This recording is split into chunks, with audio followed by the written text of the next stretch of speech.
Welcome to the Brasileirão in English podcast. And so far, so good for me. I hit my two money picks out of the park last week. Everyone knows I had a college fund game where I wanted you to put even your rep money on Sao Paulo to beat Botafogo. This week, I want you guys to play it safe, but I do have a few ideas if you're trying to play parlay. So now let's get to the third round. And the reason why this third round is going to be such a crapshoot is because a lot of teams are going to be fielding reserves, and some teams aren't. And I try to do my research to let you guys know. But before you bet any of these games in the third round, make sure you check the roster because Brazilian teams always go reserves, especially with the way the schedule is with Libertadores next week. The first game, and this game's going to be on TNT in Brazil, a new television deal. Big game, Palmeiras against Inter. And Palmeiras is at home, and they're going to be full strength. They have their full lineup. They already qualified for the Libertadores, so they don't have to worry about that. And I got Palmeiras to win. I think Inter comes with a full lineup too because they've already booked their place into the next round of the Libertadores as well. But I think Palmeiras is just simply better.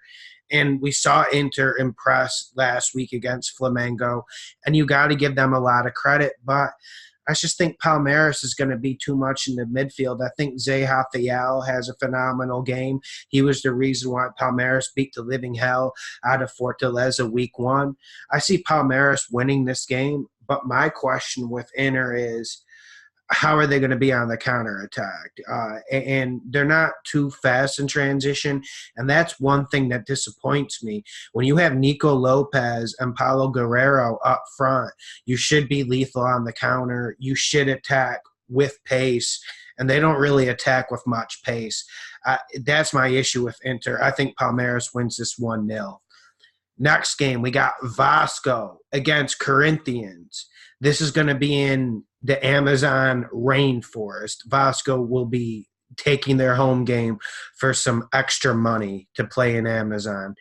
And I got Vasco to win this game because Corinthians has a reserve squad. And Corinthians' first team hasn't even been playing good football, let alone the reserve squad. I'm sure we'll see a little bit of Wagner Love. I'm sure we'll see someone like Jodson. So Corinthians will still be very, very dangerous. And I do think they might start their two center backs. I haven't seen the exact announcement. But I think Vasco wins this one because they need to. They're going to be full strength. Iago Pikachu, he might not play because I saw him punch a fan in the face in the airport. But Vasco wins this game, and I don't have any science because Vasco's been poor. They were poor before they fired Valentin, their manager. They're poor now. They're desperate to find a new manager, but no one really seems like they want to manage them. But Vasco wins this game 1-0. I think this game is going to be very, very boring, especially since it's Corinthians reserves. The next game, we got Sierra against Elétrico Mineiro, and this is going to be a really, really interesting game. It's in the Castelão, and Sierra played pretty damn good against Cruzeiro on the road last week. Yes, they came up short. Yes, they had chances to win that game, and they didn't take advantage of it.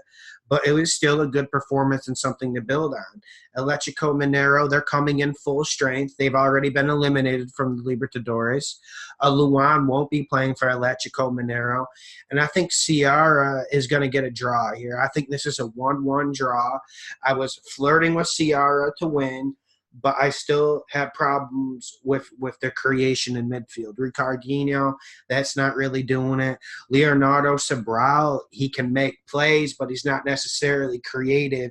And without Junior Quixada, are they going to be potent? Are they going to be a potent force? I think that first game against Alagoas is kind of an admiration. I don't think that's the Sierra you're going to see every week. I think they're going to struggle to score goals, but I think they get one here. But I think it's only good enough for a draw, in my opinion.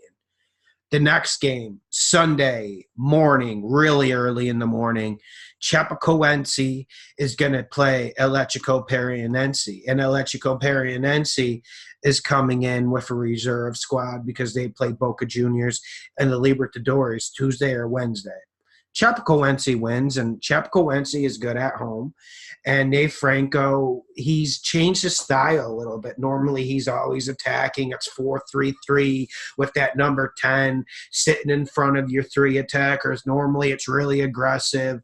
Fullbacks pushing forward, only three back defending when they have possession. But it's not going to be like that. I think he wins 1-0, and I don't think Electrico Paranense has good enough reserves, although I am worried about what Chapecoense does with Marcelo Sereno. They got some problems in the back four in terms of injuries Chapecoense has. So Chapecoense can be exploited, but Electrico Paranense doesn't have the players to exploit them because they're going to all be resting. And secondly, even if they did have their first team, they're not good on the road, and a lot of people want to elevate them into this big club level, into this Libertadores place level team. I don't think they are there. I got Chapecoense to win this game. Sunday at 4 o'clock, we have Cruzeiro at home against Goiás, and this is a dangerous game, especially the way Cruzeiro played last week against Ceará. They were lucky to win that game. Goiás is coming in. Their best player might start on the bench, Michael. He's a very, very good player. He has lots of pace. Not really sure why they want to bench him. I guess they want him to come on during the second half. And Goiás, they're going to go all-out defense this first half and try to bring him on in the second half, and that's how they're going to try to win this game. It's not going to happen. Cruzeiro is going to win this 2-0. Pedro Rocha is back. That's the player who's going to exploit on Goiás.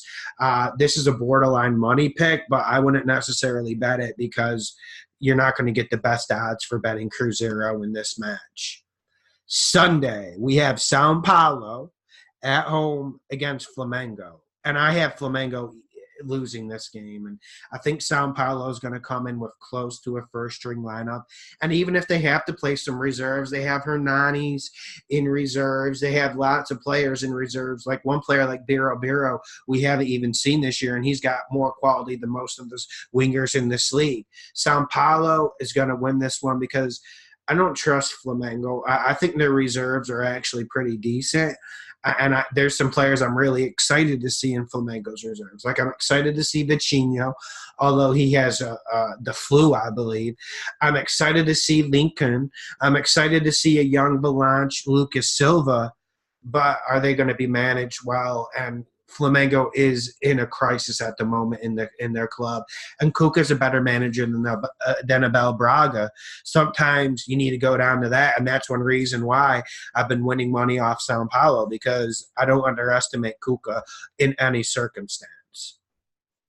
Next game, Botafogo at home against Fortaleza, and I think this is the best game of this weekend. And I told you guys Botafogo would beat Bahia last week. Everyone doubted me, but they came out, took care of business at home. It was 3-2. It wasn't the cleanest game. Botafogo still can't defend. They got Carly, their good center back. He's returned, but I don't know if that's helped. But Alex Santana is going to come back. That should help their back four with him sitting in front of it. He wins balls, and he's very, very aggressive and has pace. This is the toughest game to pick. And Fortaleza, we don't know what type of lineup they're going to have. I think they have the Copa Nordeste on Thursday, so I'm sure Rogério Ceni is wary of that. I still think it comes full strength, and I think he throws in an extra Belange. And I think Fortaleza wins or draws here. I'm going to go draw officially. I think it's going to be a 1-1, 0-0 game. But I think if a goal's scored, it's going to be Fortaleza on the counterattack with Osvaldo. Osvaldo's getting back to form. We saw him take apart Electrico Paranense last week. Expect more of that to continue in the Brasileirão, because if he's getting his matches, if he's getting rotated out there, there's a reason why Osvaldo made the Seleção roster. It wasn't a handout. He earned it when he was with São Paulo, and I think he's getting back to that form. Sunday, we have CSA. They came off a big draw against Palmeiras. I was right about that. Palmeiras' reserves, we have to be fair. CSA, at home against Santos, and Santos has been brilliant, and they were absolutely brilliant against Fluminense too. Sampaoli, the Chilean manager, I was skeptical of him when he first arrived at Santos, but his work's been great, and that's why I got Santos to win this game. I'm sure there's going to be some reserves sprinkled in. No one really knows the Santos starting 11 yet. CSA is going to be full strength. CSA is coming off a bit of a confidence boost, but Santos just controls games in midfield. And with these three Zagueiros, these three center backs that Sampaoli has employed the last two games, it's just impossible to really keep the ball from Santos. When you have the ball, it's because Santos lets you have the ball. I think Santos can hit CSA on the counterattack, but also I think they'll win with a controlled possession game. But this will be 0-0 late in the second half. A goal is going to be scored late to win this for Santos. If you're a Santos fan, you shouldn't underestimate CSA though. They do have a great manager and they will be organized, but Santos pretty much needs to win this game. Next game, Sunday, getting in like 6 o'clock Eastern time, Gremio against Fluminense. And I got Gremio to win this. And they're going to have a reserve squad, and they have a crucial Libertadores match coming up. But Renato Gaúcho always uses his reserves, and he does have some decent depth, especially in the attacking third. And when you look at Fluminense, we don't know if Gonzo's going to play. And I keep saying this, and no one wants to believe me. Even if he plays, I'm not entirely sure it makes a big difference. We saw Pedro come off the bench, the young bull that all the European clubs want to sign, the number 9. We saw him come off the bench and get a goal against Santos. Hopefully he's healthy and in full form enough to start. But even if he does, I just think Gremio has more firepower. It's too slow with Fluminense. Yes, we like seeing them pass. Yes, we like seeing them pass out of the back. But at a certain point, it's slow. 3 defensive midfielders. You got people like Arrington and Bruno Silva trying to play ticky-tacky. It's just not going to work. Gremio wins this one. Don't bet this one, even though it looks tempting, because Fluminense will have some sort of response. I just don't know if it's going to be with Fernando Diniz in charge of this team. I think his days are numbered. And trying to play possession, ticky-tacky football with 3 non-talented defensive midfielders has been quite the experiment. The last game of round 3, Bahia at home against Avaí. And I'm tempted to make this a money pick, but this is when you got to know to stay away, when there's too many reserves. And I love Bahia. They played well against Botafogo. Like I said, my only problem with them is the back 4 and maybe them getting a bit too excited in transition. Botafogo hammered them with 3 goals, and Botafogo really outplayed them from the 30-minute mark into the end of that game. But I think Bahia bounces back. But the only reason why this isn't a money pick is because Juninho for Avaí is a phenomenal manager. He almost pulled off an upset against Gremio last week. Don't ever underestimate him. But I got Bahia to get back on track. But if you look at Bahia historically, even when they start well, even when they got good vibes around them, even before they sell all their marquee players midway in the season mark, they always lose disappointing games like this at home. I could see Avaí scraping out a draw here.